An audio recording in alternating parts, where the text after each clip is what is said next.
નમસ્કાર દર્શક મિત્રો, અત્યારે ચૈત્ર મહિનો ચાલી રહ્યો છે અને ચૈત્ર મહિનામાં માં નર્મદાની ઉત્તર વાહિની યાત્રાનું અનેરું મહત્વ રહેલું છે.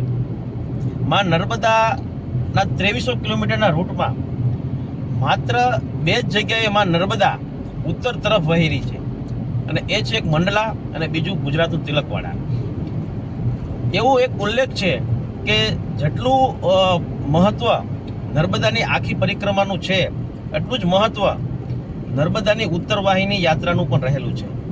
તો આજે આપણે જઈ રહ્યા છીએ તિલકવાડા તરફ અને ત્યાં પહોંચી અને આપણે માં નર્મદાની ઉત્તર વાહિની યાત્રાનો શુભારંભ કરશું.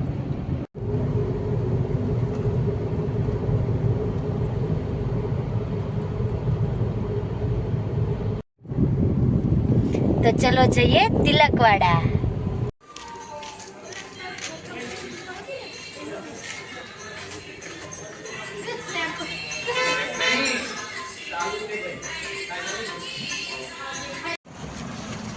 તો મિત્રો, આપણે અત્યારે પહોંચી ગયા છીએ તિલકવાડા અને આપણે છીએ અત્યારે પરિક્રમા રૂટ ઉપર. રાત્રિના 9 કલાક થયા છે. આપ જોઈ રહ્યા છો કે આ પરિક્રમા રૂટ છે. અહીંથી પરિક્રમા ચાલુ થશે. મિત્રો, આ છે પરિક્રમા ઉત્તર વાહિની પરિક્રમાનો માર્ગ. અત્યારે આપણે અહીંયા આ જે જગ્યા દેખાય છે તિલકવાડા, ત્યાં છીએ આપણે.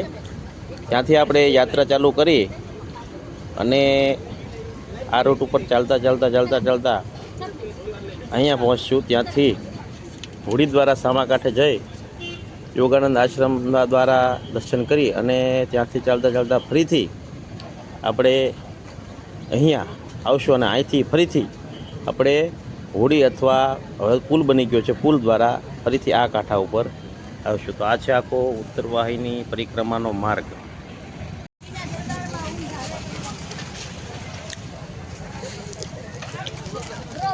તો અહીંથી ચાલુ થાય છે પરિક્રમા. આપણે પરિક્રમાના શ્રી ગણેશ કરી દીધા છે. તો આપણે પહોંચી ગયા છીએ અત્યારે મણિનાગેશ્વર મહાદેવ મંદિર. પરિક્રમા રૂટ ઉપર ચાલો એટલે થોડુંક જ લગભગ 1 કિલોમીટર ચાલો એટલે મણિનાગેશ્વર મંદિર આવે છે. અહીંયા પણ અન્નક્ષેત્ર ચાલુ છે. બહોળી સંખ્યામાં પરિક્રમાવાસીઓ આ અન્નક્ષેત્રનો લાભ લઈ રહ્યા છે.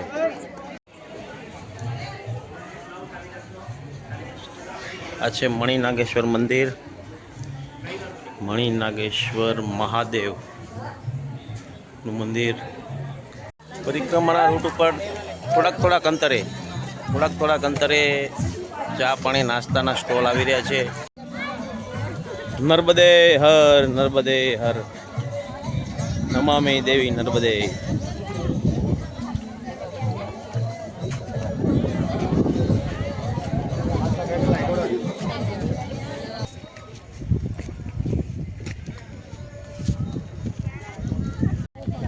પરિક્રમા રૂટ ઉપર બીજો પડાવ, બીજું મંદિર આવ્યું છે કપિલેશ્વર મહાદેવ અને ગામ છે વાસણ.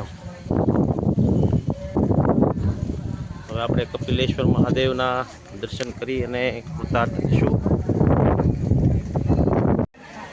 અચ્છા, કપિલેશ્વર મહાદેવનો આશ્રમ અને એમ કહેવાય છે કે અહીંયા ભગવાન શિવના પુત્ર કાર્તિકેય દ્વારા અહીંયા શિવલિંગની સ્થાપના કરવામાં આવી છે. બહુ જૂનો આશ્રમ, બહુ જૂની શિવલિંગ અને બહુ જૂની મંદિર, જૂનવાણી.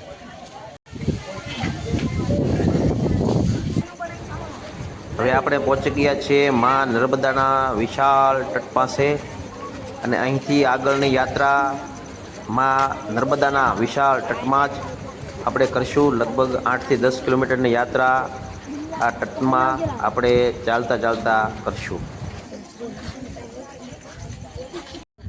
આપણે પહોંચી ગયા છીએ નર્મદા નદીના કિનારા ઉપર. હવે આપણે યાત્રા નર્મદા નદીના કિનારા ઉપર આવી પહોંચી છે.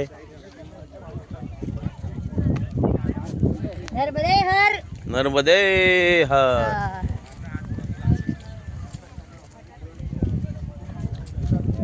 દેખાય છે વિશાળ નર્મદાનો પટ.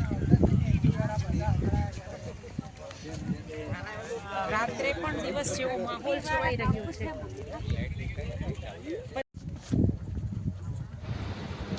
અદ્ભુત નજારો, બાજુમાં જ માં નર્મદા ખળખળ વહી રહી છે અને એની બાજુમાં નર્મદા પરિક્રમાવાસીઓ પોતાના માર્ગ તરફ આગળ વધી રહ્યા છે.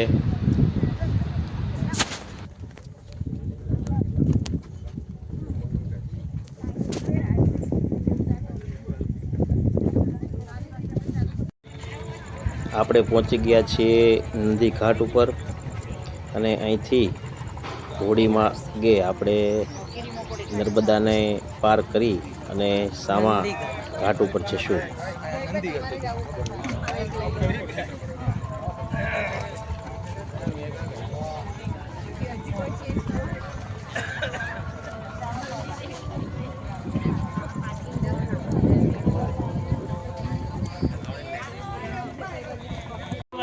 ઉભા હતા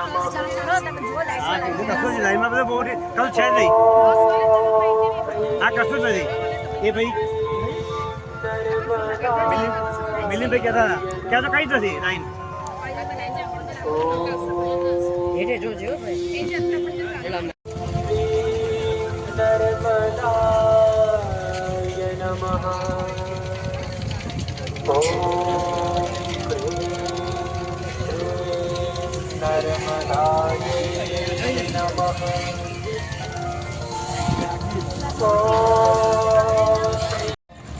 આપણી અડધી પરિક્રમા 50% જેટલી અહીં પૂર્ણ થાય છે. હવે અડધી યાત્રા આપણે નદીના સામા કાંઠા જઈ અને ત્યાંથી પાર કરીશું.